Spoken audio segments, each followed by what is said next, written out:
75 km de corrida em uma semana. Quando eu comecei a correr, eu nunca imaginei que eu ia chegar nesse volume de treino.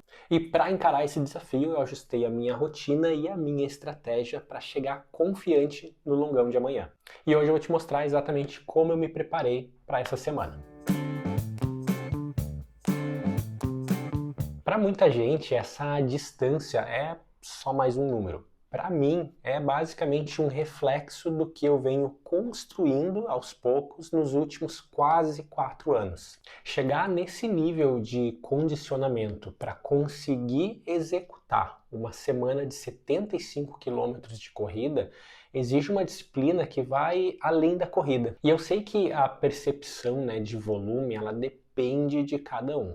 Então eu sei que vai ter gente que vai pensar, 75 quilômetros, só isso é só mais uma semana.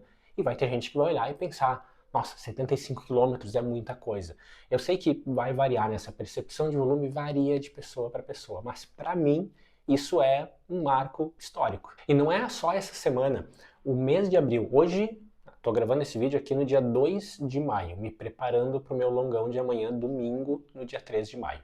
Olhando para o mês de abril, eu fechei 290 quilômetros de corrida, o que é o meu RP também mensal. Eu nunca tinha corrido 290 quilômetros em um único mês. E o mais importante disso tudo, nem é só a distância, tá, pessoal? É como eu cheguei aqui.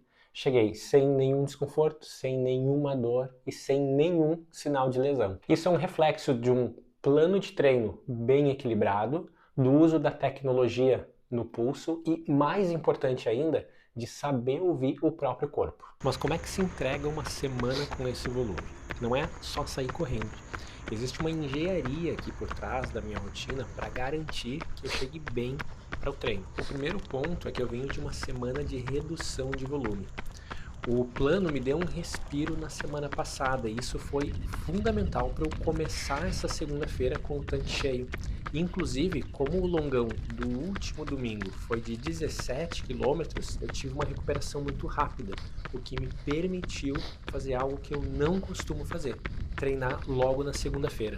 Minha rotina padrão de corrida é treinar terça, quarta, sexta e domingo. Para essa semana, como tinha um maior volume e o maior longão desse ciclo, eu fiz alguns ajustes e treinei corrida segunda e terça, quinta e domingo. Dessa maneira eu consegui garantir 2 dias de descanso, de corrida pelo menos, antes do longão, para estar mais inteiro para o domingo para correr esses 34 quilômetros. E além desses ajustes na corrida, eu fiz alguns outros também. Primeiro, musculação. Eu não fiz treino de perna na semana passada, não vou fazer treino de perna essa semana e nem na semana seguinte, dessa semana de pico com o maior longão. Primeiro quero estar recuperado para essa semana, que é a semana de pico, e depois dela eu quero dar tempo para o meu corpo absorver e se recuperar desse impacto todo, desse volume todo de treino. Eu também treino bike e para essa semana eu não fiz nenhum treino de tiro, um treino mais intenso de ciclismo. Eu fiz somente treinos de rodagem, somente treinos leves de ciclismo nessa semana. E na natação foi a mesma coisa. Hoje, sábado, eu fiz o meu treino de natação e foi um treino leve. Mantive intensidade baixa para não comprometer essa semana de pico de corrida e para não comprometer o longão de amanhã. Mas vamos dar uma olhada rápida como foram os treinos dessa semana.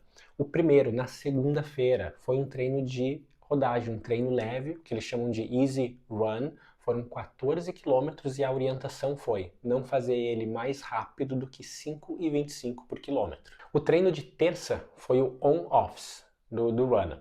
Então, como é que funcionou? Um aquecimento e um desaquecimento, mas o bloco principal ali, o treino principal foram 4 blocos de 1 km correndo num pace de 5, seguido por 1 km correndo num pace de 4,25. E aí oscilando entre eles essas 4 repetições, E o treino de quinta foi o Broken Miles.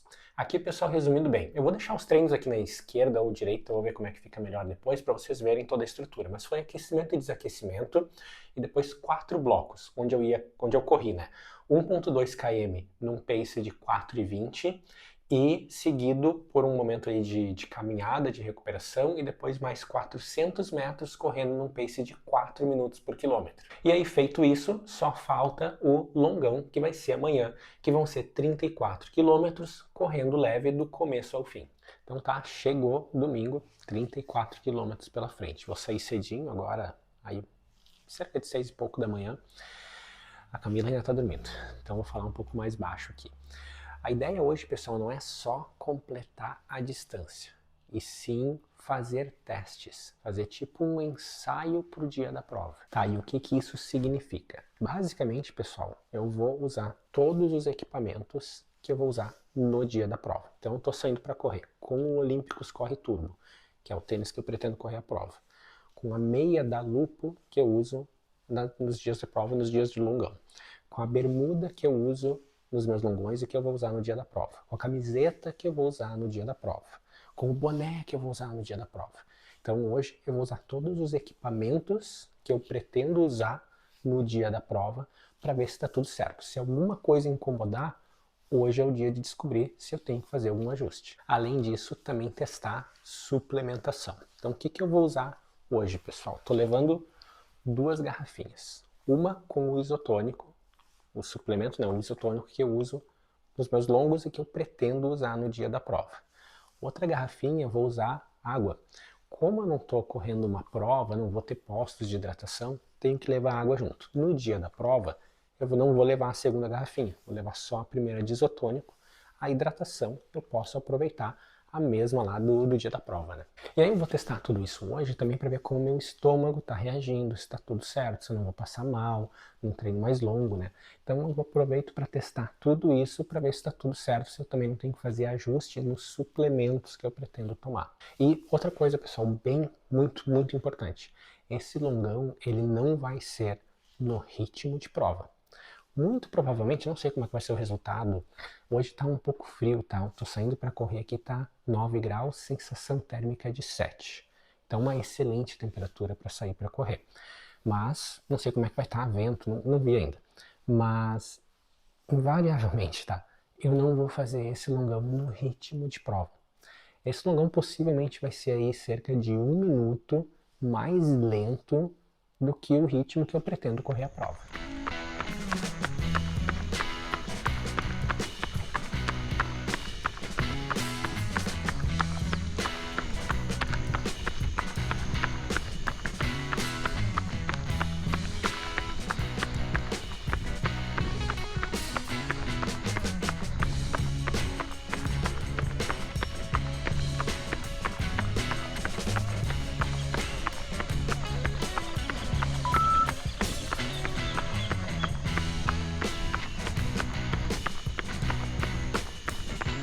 Longão finalizado, 34 km, pace médio 5,32, frequência cardíaca média 149. Então, sob controle. E com esse longão de 34 km, entregue também a semana de 75 km, o meu novo RP. E esse para mim é o RP mais importante, tá, pessoal? Mais do que qualquer tempo que eu vou fazer na prova. Porque esse RP de 75 km numa semana, ele mostra que eu estou mantendo a consistência, e isso para mim é muito mais importante do que qualquer tempo em prova. Então tá, agora em casa, de banho tomado, mais descansado, fui olhar os detalhes do treino. Uma coisa que me chamou a atenção, eu vou colocar aí na tela para vocês verem, foi o gráfico da frequência cardíaca. Ele ficou bem estável do começo até o fim. É normal, tá, pessoal? Num treino longo, com o desgaste do treino longo, lá no final a frequência cardíaca subiu um pouco. Isso é perfeitamente normal. Mas, como vocês podem ver aí, ficou bem estável do começo ao fim do treino, o que é bem positivo, que significa, basicamente, que a base aeróbica aí tá bem interessante. E esses pontos no gráfico que tem uma queda na frequência cardíaca são os pontos ali, os momentos que eu caminhei para hidratar. Num treino, pessoal, eu não vejo problema nenhum de caminhar em alguns momentos. Então, nesses momentos de hidratação que eu tinha que tirar o carbogel da bermuda, abrir, tomar o carbogel, tirar a garrafa da bermuda, tomar, hidratar, né, tomar o isotônico ou a água, não vejo problema nenhum caminhar durante esse momento.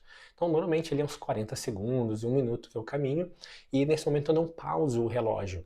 Nesse momento eu deixo rodando ali, e obviamente, né, como eu não pauso o relógio, esse momento que eu vou caminhar vai puxar ali a média de pace um pouco para cima e tá tudo certo. E a frequência cardíaca também vai cair nesses momentos, tudo certo. E aí também para compartilhar como ficou a bateria do Apple Watch. Nesse treino, pessoal, eu não ouvi música do Apple Watch. Então, normalmente, no último treino longo que eu fiz até, eu sincronizei o fone de ouvido com o relógio e deixei o Spotify rodando do relógio. Nesse treino, fiz um pouco diferente. Eu saí com o celular e escutei a música do celular. Então, o fone de ouvido estava pareado com o celular e não com o relógio. Então, o relógio dessa vez serviu apenas como monitor de frequência cardíaca e GPS para registrar o treino. Terminei o treino, comecei ali o treino com o relógio em 100%. Antes de sair, eu carreguei ele para ele sair daqui de casa em 100%. E no final do treino ele tinha ainda 78% de bateria depois dessas 3 horas de corrida. Então essa não vai ser uma preocupação no dia da prova, né? A bateria vai aguentar uma maratona sem problema nenhum. Além disso, o teste, né, que eu fiz de equipamento e hidratação e suplementação, tudo certo. Então tá no caminho, então já tem bem definido aí como vai ser o dia da prova. Lembrando que a prova vai ser só lá no final de agosto, então tem todo mês de maio, todo mês de junho, todo mês de julho e praticamente todo mês de agosto ainda pela frente. E agora eu quero saber de você. Comenta aqui embaixo qual foi o teu maior volume semanal e mensal até hoje. E se esse vídeo te ajudou, clica no like, se inscreve no canal para mais conteúdo como esse e aproveita e me segue também no Strava, onde vocês podem ver todos os detalhes dos meus treinos.